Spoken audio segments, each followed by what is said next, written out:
Dear Mike Deodato, in recent weeks, you decided to come out against comicsgate and Richard C. Meyer. Now, I think you're entirely welcome to that position, but as a customer who has been buying work with your art for about a year and no longer buys Marvel comics, I have some questions about your perspective on social justice in the comics industry. And the thing is, all of the back and forth about Twitter trolls and who said what mean thing, I think none of that is going to be as important as the question of social justice in the industry for the history of comics. So you might look at someone like me and say, oh, you're in comicsgate. You're a Richard C. Meyer apologist. But what I kind of want to urge you to do is to think about what is social justice? What is its relevance to you? And what is its relevance to comicsgate? So when Mike Deodato Jr. first began to tweet criticizing comicsgate, criticizing anyone who liked Richard C. Meyer or supported his work, I and several others who have used the comicsgate hashtag tried to make it clear to Mike Deodato Jr. that he was broad brushing, that amongst the people who use the hashtag comicsgate, there is a diversity of perspectives, there's a diversity of identities, and to me this doesn't matter. What matters to me is what you say as an individual. But when people accuse comicsgate of being a white nationalist hashtag, it seems to me to be pretty significant that anyone of any race or any gender identity can identify with or use the hashtag comicsgate. And to me what's important is that it is a hashtag. There's no clubhouse where we all meet and write a constitution and sign our names to it and say we all agree on this. I think the only thing that you could say that concretely unites everyone in comicsgate is a distaste or at least a suspicion of social justice in the comic book industry. And even people who are on the left can be suspicious of certain attitudes or certain beliefs in social justice, in the same way that anyone can identify as something but also be a critic of certain aspects of their philosophy or their religion or their political party. All right, so saying you're a critic of social justice in comics doesn't even say you're a conservative or you're on the right. You could be very much on the left side of the political spectrum and sympathize with a group of customers saying we don't want social justice to be a controlling influence in the comic book industry. Now, in the past, I wrote a letter to Pat Zurcher where I asked him if he was comfortable to have his legacy be that Pat Zurcher is a sexist, Pat Zurcher is a misogynist, Patrick Zurcher perpetuates the oppression of women in comic books. And my question for Mike Deodato Jr. is much the same. So, Mike, we live at a time where you're very successful as a comic book artist. You're probably one of the top talents at Marvel. You're probably never going to find trouble getting work thanks to the time and effort you've put into developing your style. But can you imagine a situation where a very politically motivated type of feminist were in charge of hiring practices for Marvel and DC? Can you imagine if a certain group of very radical feminists decided that you, Mike Deodato Jr., made sexist art and therefore you shouldn't be given opportunities in the comic book industry? And as I began to look into a little bit of Mike Deodato Jr.'s portfolio and tried to see if I could find some feminist perspectives, I was really surprised because I asked the question to Pat Zurcher as a hypothetical question. But for Mike Deodato Jr., this is not a hypothetical question. It's one of the first things that comes up when he Googles his name. So what that means, Mr. Deodato, is that I know that you know about the academic left-wing fringe group that I'm talking about. And I think we both know that this is a surprisingly influential group. So here's my question to you.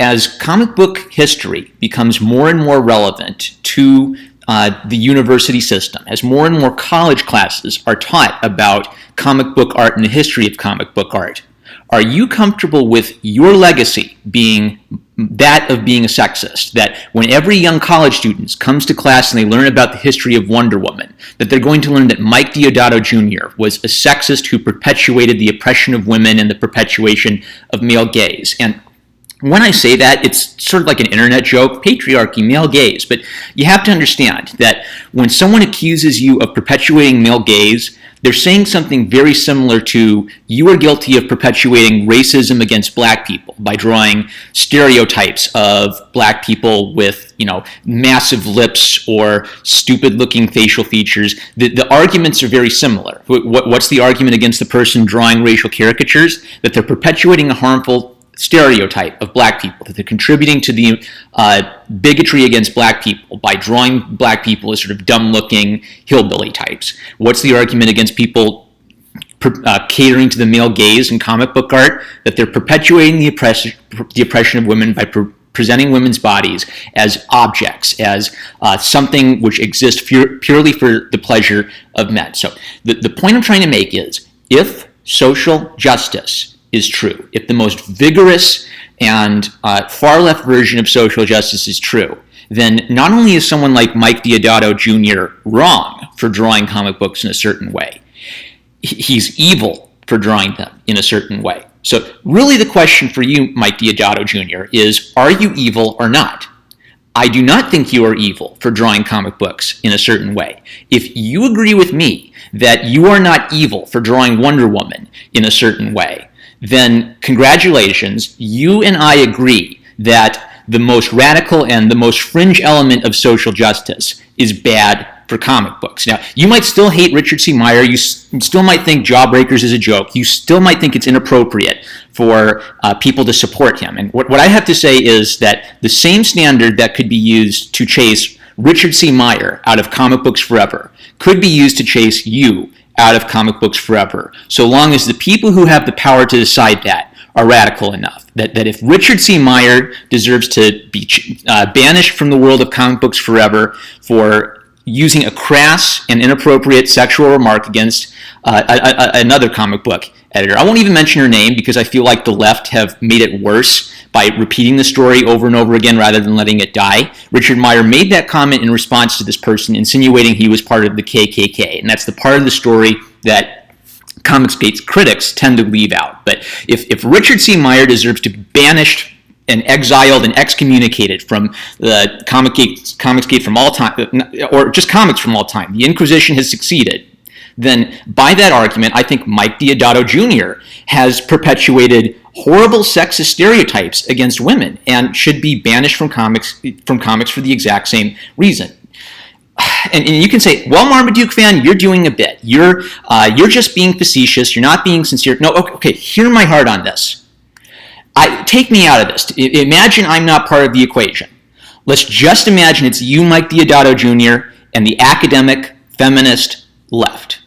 I want to know if you're comfortable with this. So here is Mike Deodato Jr.'s DeviantArt page where he posts his art. And the first thing I was going to do was kind of flip through this, and I was going to use the lens of social justice and the problematic lenses I learned about as an art student. I was taught to look at art and identify the patriarchal standards in it, and that I had a moral obligation to call it out. So things like this angel with a hyper-realistic male body, well, that perpetuates a male power fantasy. It's like a rape fantasy, essentially. But then I found something even better, which is actual discussion from a feminist perspective of the history of comics, mentioning Mike Deodato Jr. So what we are looking at is a thesis paper, Fantastic Feminism, Female Characters in Superhero Comic Books, by Ingrid Mary Frethheim, a 60-part thesis presented to the Department of Literature, Area Studies, and European Languages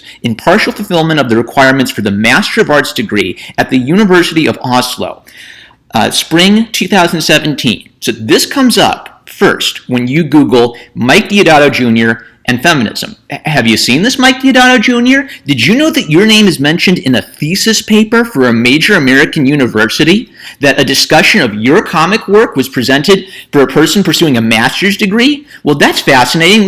Good for you, Mike Deodato Jr. You're entering into the halls of comic book history. Well, let's see what Ms. Fretham has to say about Mike Deodato Jr. Let's take a look.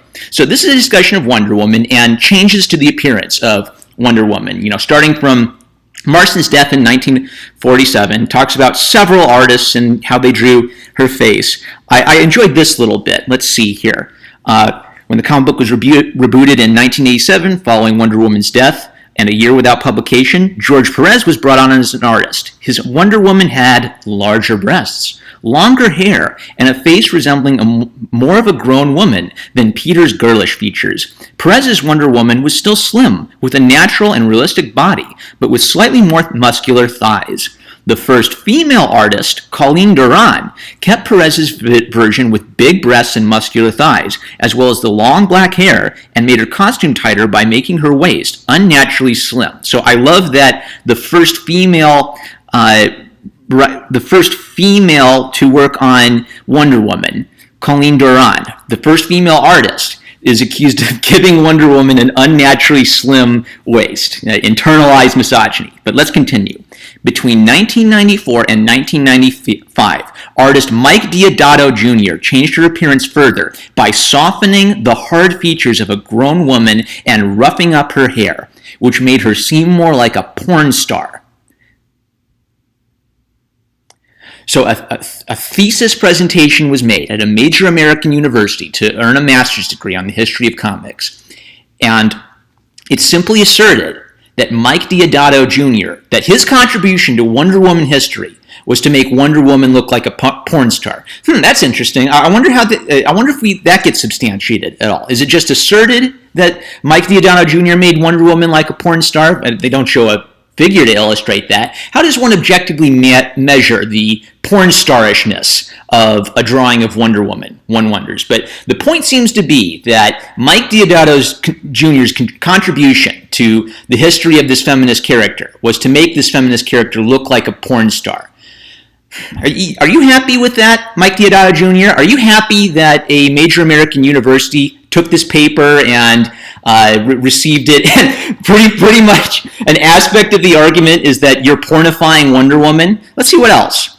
Deodato's porn star appearance responded to a rise in popular culture of the image of slim, flawless women with sex appeal. The later years' focus on the sexual objectification of women and gender equality is resonated in Chang's more realistic Wonder Woman. Okay, so two accusations of Deodato pornifying Wonder Woman. Deodato Jr.'s Wonder Woman. Oh, look at her. Oh, you bad boy, Mike Deodato Jr., taking a feminist icon and conforming her to the male gaze. Then in 1994, after Mike Deodato Jr. drew the pants so small that all of the thigh and some of the hip is visible from the side. Let's see. And with much more modest pants than Deodato Jr.'s version. Let's start at the beginning of this paragraph. Wonder Woman, then, with the longest and most consistent publication history of all female superheroes, must be considered one of the most important female characters and influences in the superhero genre, and therefore the most obvious character to examine. Having looked at how different artists have been major influences on the way her identity and independence as a woman is perceived, it is important to acknowledge that any conclusive argument can be contradicted based on deviant representations of the character, such as the highly sexualized version drawn by Deodato Jr., which, seen as a singular entity, would result in a widely different conclusion. So, my goodness, Mike Deodato Jr., not only are you being accused of pornifying Wonder Woman, you individually are the person who is being acknowledged as the artist whose male gaze representation of Wonder Woman is single-handedly the best example of the anti-feminist aspect of the character, of the problematic aspect of the character. So, at least as far as this thesis is concerned, Mike Deodato Jr.'s representation of Wonder Woman is the representation of what is problematic in comics, of what is sexist in comics. Are you happy that this thesis presentation was presented, Mike Deodato Jr.? Are you happy that this insinuation is being made without any substantiation, without talking to you, without interviewing you, without taking into consideration the context that you're working in a comic book industry that where young men and middle-aged men are the major target demographic, that plenty of young women enjoy your version of Wonder Woman, I'm sure? Let's look at this. Okay, so Temple.edu. So this is a university website. Wonder Woman, from amazing Amazon to feminist icon by Randall Ham. Let's just look for Deodato Jr. in here. During Perez's run, Wonder Woman spent as much time on the lecture circuit as she did fighting off bad guys. The sales of the comics were strong, but DC was anxious to use their revamped character in more action-oriented stories. William Messner Loebs took over as writer, but the major change was in the artist, Mike Deodato Jr. To many people, all the work that was done to portray Wonder Woman as a strong, intelligent female hero flew out the door as Deodato brought his brand of art to the title. Wonder Woman now had very large breasts, a teeny tiny waist, and legs that went on for miles. Sales of the book were incredibly strong, but much of the attention was on the stylized sexual appearance of the Amazon. Wonder Woman had never looked quite so slutty. Many claimed that Wonder Woman had become cheesecake. Nevertheless, Deodato stayed on until issue 100. Do you hear the moral condemnation in that paragraph, Mike Deodato Jr.? Do you hear how they're annoyed that you stayed on Wonder Woman as long as you did? So, let me repeat what I said before. Mike Deodato Jr., you can hate comicsgate. You can dismiss and antagonize the diverse, all colors of the rainbow, all rainbow spectrum on the gender identity, whatever's, every racial, ethnic, national identity you can call. They're all on Comicsgate, because all Comicsgate is a hashtag for people who are annoyed at the comic book industry. And probably the only unifying thing you could say, when there's atheists and Christians and Buddhists and Gnostics and whatever, all saying, using a hashtag, there has to be at least one unifying thing. And the only unifying thing I can see is a criticism of social justice in the comic book industry. I have just given you, Mike Deodato Jr., 2 illustrations of academics at universities discussing you personally, Mike Deodato Jr., as an illustration of the evil in the history of comics, of the oppression of women and the death of feminism in the history of comics, in contrast to the progressive vision they have for comics. So whatever it is they want for comics, Mike Deodato Jr., it's clear that you are named by name as the single person responsible for the pornification of Wonder Woman. Now, maybe you don't care. Maybe you figure, I'm making good money. I have a nice house. I have financial security. They can say whatever they want about me, and I'll be fine. And if that's what you say, then more power to you. What that means is that you are willing to ignore what academic feminists say about you, denigrating your work. And I applaud you if you're willing to do that. But if you're only doing that because you're in a place of financial security, then that's not coming from a place of moral courage. That's just coming from a place where you're saying, I've got mine, who cares if feminists come after me? What about the next generation of artists, Mike Deodato Jr.? What's going to happen when Mike Deodato Jr., or your son or grandson, or just some kid who you like, who kind of draws in your style, and you're really honored that they love your work so much that they look to you as kind of an artistic father figure? Well, what's going to happen to them when this same academic left decides that drawing in your style, Mr. Deodato Jr., is the illustration of what is evil and problematic in the history of comic books?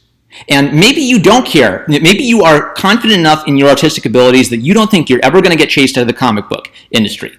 I want to ask you, are you comfortable with your name being the name for sexism and misogyny in the history of Wonder Woman for all time? That generation after generation, kids are going to go to history of comic book classes, and they're going to learn that Will Eisner was a racist because he drew using racial caricature stereotypes sometimes, or that Mike Deodato Jr. was a sexist for drawing Wonder Woman like a porn star. Are you comfortable with that being your legacy for all time in the American university system?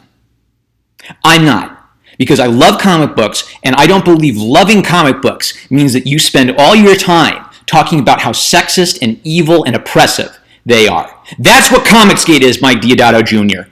And I refuse to spend a penny of my money on someone who will denigrate and dismiss customers who use a hashtag without taking the time to consider what social justice means for the comic book industry.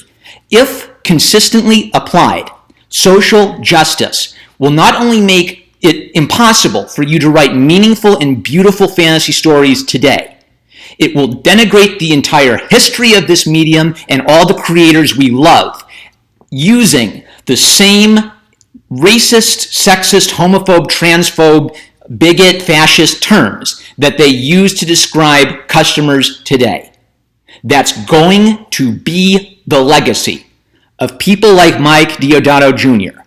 if we let the academic social justice left decide what is true and good and beautiful for the comic book hobby.